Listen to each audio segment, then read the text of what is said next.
while we've all been tucking into the mince pies and the Christmas puddings and turkey and or what do they call it, vegetarian chicken these days or whatever they call it.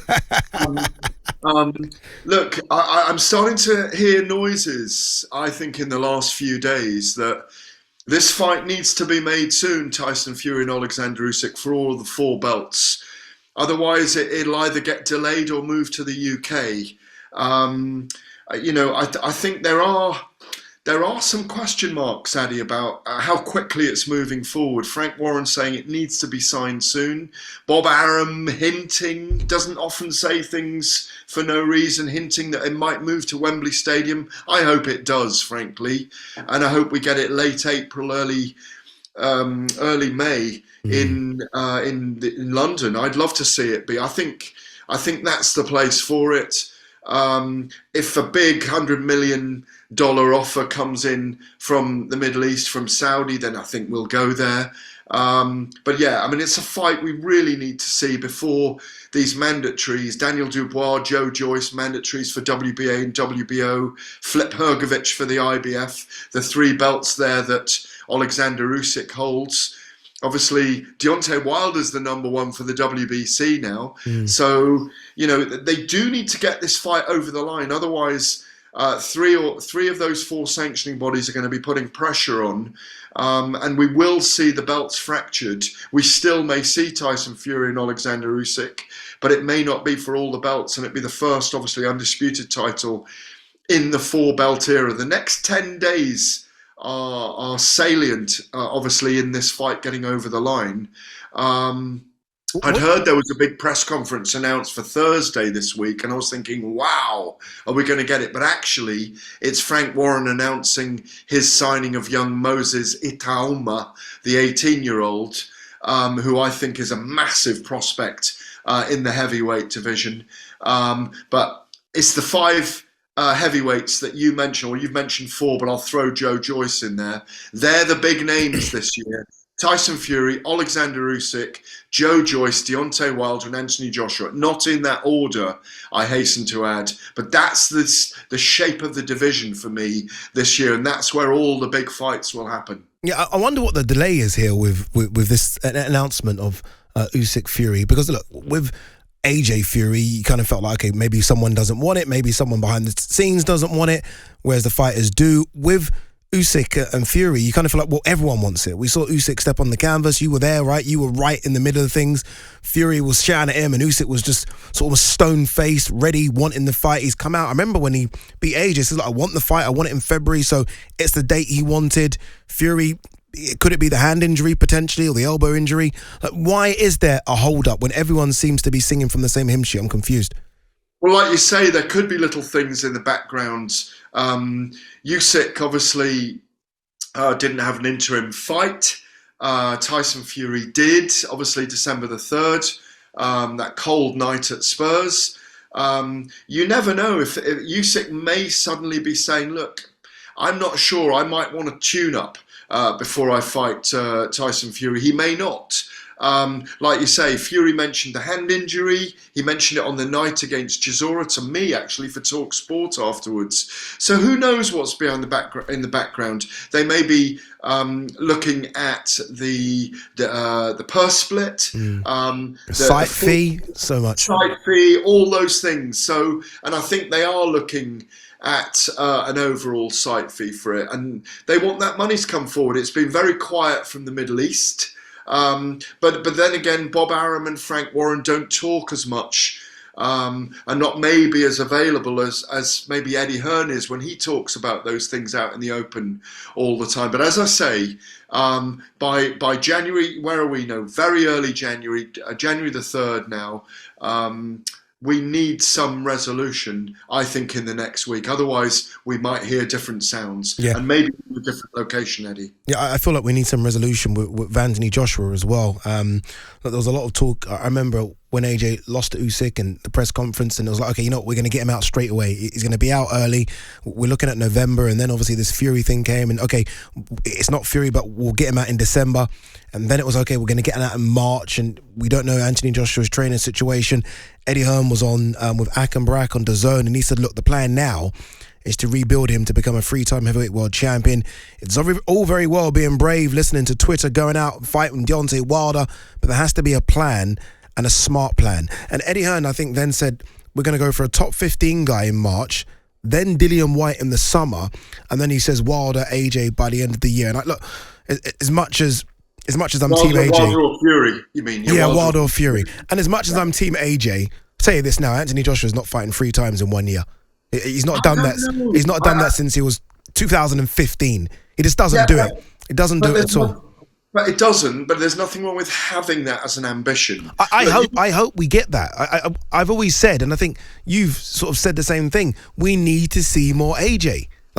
We need to see him, not just in the ring, just in general. We need to see AJ. We don't see him that much, and I'm a bit disappointed because initially the talk was Dillian Whyte in March. And now all of a sudden, it's been pushed back to, okay, no, it's a top 15 guy in March, then Dillian Whyte in the summer.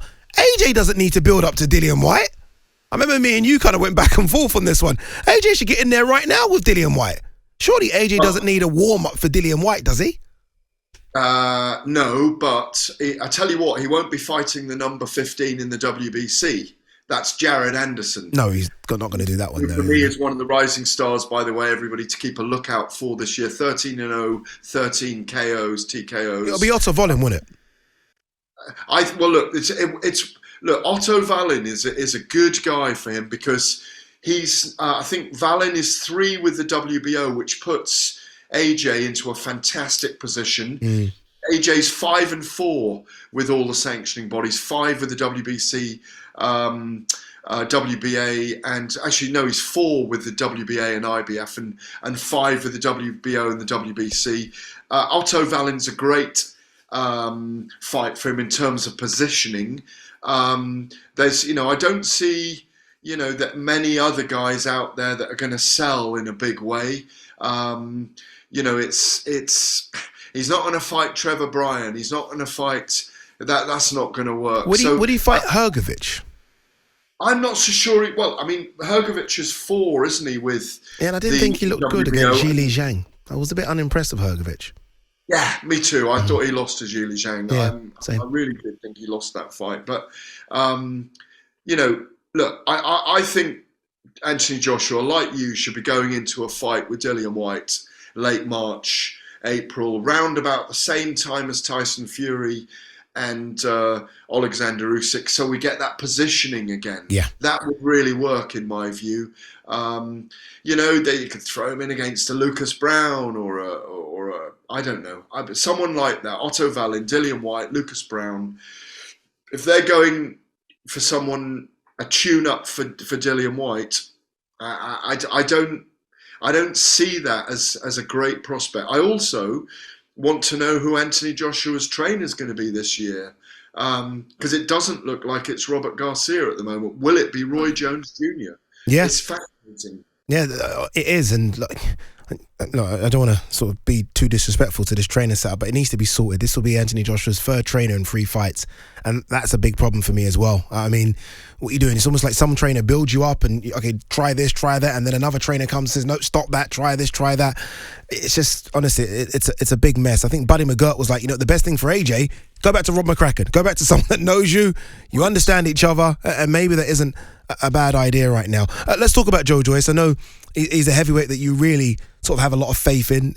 Everyone seems to really are very high on him right now, and rightly so. After that Joseph Parker performance, I thought he was really good, really, really good. And he seems to be almost the new boogeyman. And don't get me wrong, look, I still think fighters will fight him. I think, pay the right money, someone will get in a ring with him. But the risk reward fighting a Joe Joyce right now isn't good, because the reward is, you ain't gonna get paid that much, are you? I mean, Joe Joyce isn't gonna, he's not gonna put that many bums on the seats, and he has no belt. The risk, well, you just have to look at the faces of everyone he fights. He really is a destroyer of men, and I don't know who's gonna get it. Apart from Bacoli, maybe. I don't know what they're gonna find for him. Yeah, exactly. It's fascinating. Well, to finish off on the top 5 heavyweights, it's what happens with Deontay Wilder and what happens with Joe Joyce this year. They may end up fighting each other. Ooh, that is a massive fight. Take my money now. I'll pay anything for that fight. But But you look at the WBO, where obviously Big Joyce, the Juggernaut, is the interim champion at the moment. There's, you look at the top four in the WBO, and they are Andy Ruiz, Frank Sanchez, Otto Wallin, and Flip Hrgovic. They're all viable for him. As is Anthony Joshua at number 5. I don't think he'll fight Joshua next. But any four of those would be a terrific event in the UK for me. Frank Sanchez is a very, very good shout. Almost a bit like Joyce in the UK. Frank Sanchez is almost avoided as well, especially after FA Ajagba win. Not many people want Frank Sanchez. Strong, big, Cuban. So the boxing ability is just there. I like that. I like the idea of that. I feel like we're going to get Wilder Ruiz just because it's a massive money fight in the States. On Daniel Dubois, very quickly, just before we break, what do you do with Dubois next? I hear that he's injured, so he's going to probably be out the ring for a little while, but there's a problem there, isn't there, in terms of how you match up Dubois? Lorena caused him some problems. I know his foot was hurt, but it was hurt because he got hit on the top of the head. What do you do with Dubois? I don't know. There are big question marks about Daniel at the moment. He's still a very, very young heavyweight. We know he's got extraordinary power that he's talked about brilliantly in the gym. You don't know if he needs surgery on that knee that gave him problems. I think you alluded to the fact that it might have been a combination of a knee and a punch to the head. It's a difficult one. Martin Bakole, maybe. Oh man, yeah. But he's not ready for the likes of Wilder and Joshua, or even Arslanbek Makhmudov, in my view. No chance. No, it's too big, too strong for now. Yeah. So there's big question marks about him, how they manage him, how Frank Warren manages him from here. And would you risk him with a Michael Hunter type? I think you'd risk him with Michael Hunter. Yeah, I do. He's got to go out there and prove it. It's look, a winning record isn't everything, and we've got to see him develop and get into the trenches and work his way through the trenches. That's the big question mark about him at the moment. He's brilliant when it's going his way, but if it's not going his way, he's got to learn. And maybe that's what got him through the Lorena fight on December the 3rd last year, because he'd learned against Joyce, that just hold it together for a while. He definitely had problems in that fight and fought his way through it and fought to victory against, let's be honest, a very small heavyweight who's even fought at cruiserweight, I think. So, he has, yeah, former IBO cruiserweight champion in the arena. Yeah. So there's still question marks about Daniel.